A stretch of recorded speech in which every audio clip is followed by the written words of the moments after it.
اور پھر ایک اور کلام میں علامہ اقبال فرماتے ہیں، آپ فرماتے ہیں ایک لرد فرنگی نے کہا اپنے پسر سے، یعنی فرنگی، آپ کو پتہ فرنگی کس کو کہتے ہیں؟ انگریز کو کہتے ہیں، کہ ایک انگریز کا بیٹا تھا، انگریز لارڈ کا، اس نے اپنے بیٹے سے یہ کہا، منظر وہ طلب کر کے تیری آنکھ نہ ہو سیر، یعنی ایسا منظر بنا کہ تیری آنکھ کبھی سیر نہ ہو، بس وہ دیکھتی رہے، سینے میں رہے راز ملوکانہ تو بہتر، وہ جو بادشاہی کا راز ان مسلمانوں کے دلوں کے اندر ہے کہ یہ جب بھی جہاں بھی نکلے ہیں رب تعالیٰ نے ان کو فتح دی ہے، یہ راز ان کے بس اندر ہی رہنا چاہیے۔ کیوں؟ اگر یہ راز ان کے عمل میں آ گیا اور دنیا فتح کرنے کے لیے نکلے تو ان کے سامنے تو سمندر بھی اپنی جگہ چھوڑ دیتا ہے، ان کے سامنے تو پہاڑ بھی جگہ چھوڑ دیتا ہے۔ منظر وہ طلب کر کے تیری آنکھ نہ ہو سیر، سینے میں رہے راز ملوکانہ تو بہتر، کرتے نہیں محکوم کو تیغوں سے کبھی زیر۔ اب یہ بات بڑی قابل توجہ ہے، آپ فرماتے ہیں کرتے نہیں محکوم کو تیغوں سے کبھی زیر، کہ وہ بندے جو محکوم ہوں، غلام ہوں، غلاموں کو تلواروں سے زیر نہیں کیا جاتا، جو پہلے ہی ہمارے غلام ہیں ان کو زیر کیسے کرنا ہے، ان کو اپنی غلامی میں کیسے باقی رکھنا ہے۔ تعلیم کے تیزاب میں ڈال اس کی خودی کو، اس کو تعلیم دو، اس کو بتاؤ یہ دینی تعلیم تمہیں کچھ بھی نہیں دے گی، اس کو بتاؤ کہ مدرسے میں جا کے تمہیں کچھ بھی نہیں ملے گا، بھوکا مرے گا، ساری زندگی اسی طرح لاچاری کی زندگی گزارو گے۔ اسے بتاؤ وہ کالج یونیورسٹی میں جا کر ڈگری لوگے، لوگ تمہارے پیچھے پیچھے ہوں گے، اس کو تعلیم دو، تعلیم کے تیزاب میں ڈال اس کی خودی کو، ہو جائے ملائم تو جدھر چاہے اسے پھیر۔ جب اس کو تو تعلیم دے دے گا اپنا علم، اور آج کے دور میں اب ایک بندہ اس نے اسلامیات میں، عربک میں پی ایچ ڈی کی ہو، اب تعلیمی ڈگریوں میں سب سے بڑی ڈگری ہے فلسفر ڈاکٹر کی ڈگری ہے، کہ جو بندہ پی ایچ ڈی کرتا ہے کسی موضوع پر، کہا جاتا ہے یہ ڈاکٹر ہے اس موضوع پر۔ اب آپ اندازہ کریں ایک بندہ اس نے پی ایچ ڈی کی ہو اسلامیات میں یا عربک میں، ہمارا ذہن ایسا بن چکا ہے، ہمارا ذہن ایسا بنا دیا گیا ہے، وہ 10-11 سال کا بچہ ہمارا اگر وہ انگریزی سیکھ جائے، انگریزی میں گفتگو کرنا شروع ہو جائے، اور اس بندے کو جس نے پی ایچ ڈی کی ہے، اب انگریزی تو ایک زبان ہے، اس نے عربی زبان سیکھی، اس نے انگلش سیکھ لی ہے، اب اس عربی سیکھنے والے کے سامنے وہ بچہ انگلش بولے، اور وہ عربی کے اندر پی ایچ ڈی کیا ہوا بندہ اگر کہہ دے کہ مجھے تو نہیں سمجھ یہ کیا کہہ رہا ہے، تو کہیں گے تم نے کس بات کی پی ایچ ڈی کیا؟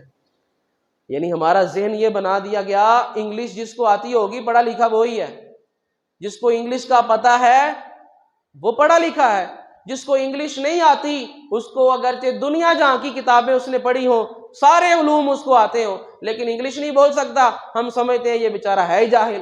اب یہ ہمارا ذہن بنا دیا گیا ہے۔ حالانکہ میں نے وہ رونالڈو، آپ کو پتا ہے بہت بڑا فٹ بالر ہے، اس کا کلپ میں دیکھ رہا تھا، اب اتنا بڑا فٹ بالر ہے، اور اس سے یہ سوال کیا گیا کہ جب آپ پڑھتے تھے اسکول کالج میں تو سب سے آپ کا پسندیدہ مضمون کون سا تھا؟ تو اس نے آگے سے کہا کہ وہ جس کو سائنس کہتے ہیں، تو وہ جو اینکر تھا اس نے کہا سائنس، اس نے کہا ہاں وہ سائنس۔ آپ اندازہ کریں وہ اتنا بڑا فٹ بالر اربوں پتی ہے، اس کو سائنس لفظ نہیں بولنا آتا، لیکن کوئی یہ نہیں کہے گا وہ جاہل ہے۔ اور اگر کسی پی ایچ ڈی کیے ہوئے کو انگلش کے 4 لفظ نہ آتے ہوں تو کہیں گے کہ یہ بیچارہ جاہل ہے، اس کو تو پتہ ہی نہیں ہے۔ ہمارا ذہن یہ بنا دیا گیا ہے، تاثیر میں اکسیر سے بڑھ کر ہے یہ تیزاب۔ اکسیر ساری دعاؤں میں جو سب سے تیز اثر رکھنے والی دوا ہوتی ہے وہ اکسیر ہوتی ہے۔ ایک دوا ہوتی ہے، ایک تریاق ہوتی ہے، پھر اکسیر ہوتی ہے۔ اکسیر سب سے تیز دوائی ہے۔ اب وہ فرنگی بقول علامہ اقبال کے اپنے بیٹے کو کیا سمجھا رہا ہے؟ وہ کہتا ہے کہ یہ جو تیزاب ہے نا تعلیم کا، اسکول کی تعلیم، اور میں ابھی کل کی بات ہے ایک کالج کے باہر سے گزر رہا تھا، اندر میوزک لگا ہوا تھا اور طالب علم جو تھے اسٹوڈنٹ وہ کالج کے اندر ناچ رہے تھے۔ میں نے کہا یہ تربیت ہو رہی ہے اور یہ علم حاصل کرنے کے لیے آئے ہیں، اس علم پر کل کو آ کر یہ ہمارے سامنے کھڑے ہو کر فخر کریں گے، اور پتہ نہیں کیا ہمارے تعلیمی اداروں میں ان کی تربیت کی جا رہی ہے، ان کو سکھایا جا رہا ہے۔ اب وہ فرنگی اپنے بیٹے کو کہتا ہے اکسیر سے بھی بڑھ کر یہ تیزاب ہے جدید تعلیم کا، سونے کا ہمالہ تو مٹی کا ہے ایک ڈھیر، کہ سونے کا پہاڑ بھی ہو نا، اس کے اوپر یہ تیزاب ڈال دیا جائے تو وہ مٹی کا ڈھیر ہی لگے گا۔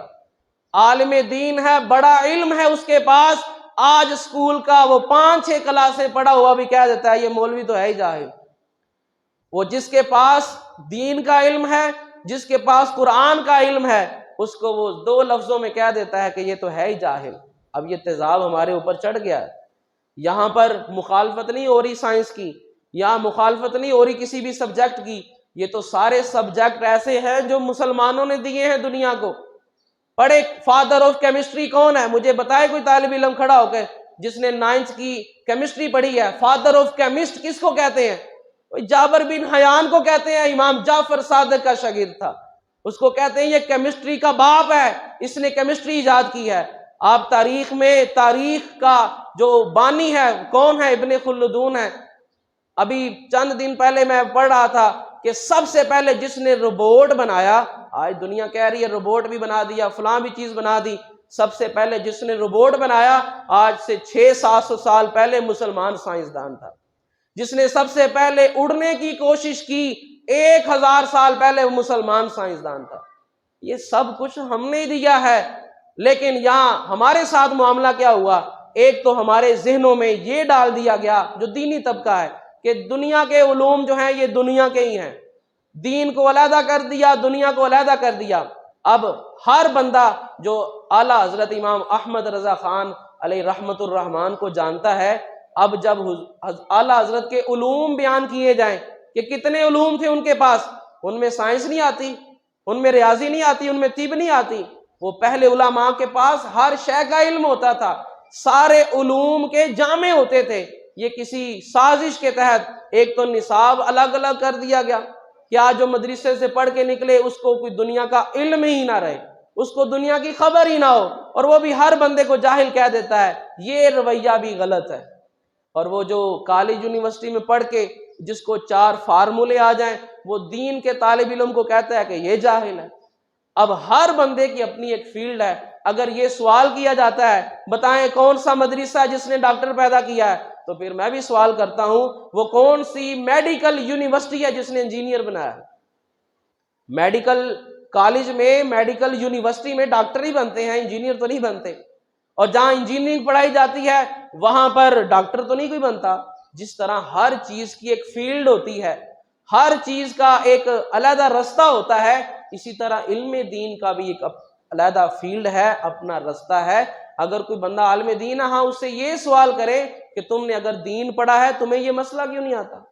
تم نے اگر دین پڑھا ہے تمہیں قرآن کی آیت کی تفسیر کیوں نہیں آتی؟ اب یہ تو کوئی سوال نہ ہوا، ہاں تم نے دین پڑھا، عالم دین ہو، بتاؤ کہ یہ فلاں دوائی ہے اس کا فارمولہ یہ کیسے بنتی ہے؟ بھئی جب وہ فیلڈ ہی علیحدہ ہے، وہ معاملہ ہی علیحدہ ہے، یہ تو وہ بات ہوئی اب برطانیہ سے، امریکہ سے کوئی بندہ ڈاکٹر بن کے آئے اور اس کے سامنے آپ انجینئرنگ کی بک رکھ کے کہیں، کتاب رکھ کے کہیں مجھے یہ انجینئرنگ کا فلاں نسخہ اور اس کا اصول تو بتائیں، وہ کہے گا بھائی میں ڈاکٹر بن کے آیا ہوں، انجینئر بن کے نہیں آیا۔ یہ ہمارے اندر جو تنگ نظری پیدا کی جا رہی ہے، مدارس کے خلاف ذہن بنایا جا رہا ہے۔ اب بتائیں کون سا مدرسہ ہے جو سرکاری پیسوں سے چلتا ہے؟ مدارس تو واحد وہ ادارہ ہیں جو قوم کو لوٹ نہیں رہے۔ سکول کالجز میں کیا حال ہے؟ ساری ہزاروں کی تعداد میں فیسیں بھی دیتے ہیں، بچے کو چھوڑ کر آئے، لے کر آئے، اس کا خرچہ علیحدہ۔ اب سکول میں 5-6 گھنٹے پڑھ کے آیا ہے، اس نے ٹیوشن بھی جانا ہے، اس کی فیس علیحدہ ہے، وہ کتابوں کا ڈھیر وہ علیحدہ ہے، اور پھر آخر میں بچہ فیل ہوا ہے، جی آپ کا بچہ نالائق ہے۔ اور دوسری طرف مدارس میں نہ کوئی فیس ہے، نہ کوئی سالانہ فیس ہے، نہ ماہانہ فیس ہے، وہاں بچے رہتے بھی ہیں، تعلیم بھی دی جاتی ہے، کھانا بھی دیا جاتا ہے، اخراجات وہ مانگ تانگ کے، سیدھی سی بات ہے، چندہ مانگ کے، فطرانہ مانگ کے، زکوٰۃ مانگ کر، کسی کا ڈاکہ ڈال کے تو نہیں بچے پڑھائے جاتے۔ لیکن ہماری ذہن سازی کیسی ہو گئی، ہمارے ذہن کیسے بن گئے؟ وہ عالم دین ہے، وہ مدرسے میں پڑھا ہے، جامعہ میں پڑھا ہے، ہمارے نزدیک اس کی کوئی ویلیو نہیں۔ اور اگر کوئی فلاں یونیورسٹی سے پڑھ کے آ جائے تو فخریہ طور پر اس کے ساتھ سیلفیز لیں گے، ہمارے نزدیک وہ بڑا عالم ہو چکا ہے، ہمارے نزدیک بڑا ذہین ہو چکا ہے۔ تو یہ ایک تنگ نظری ہے جو ہمارے اندر پیدا کی جا رہی ہے۔ تو میرا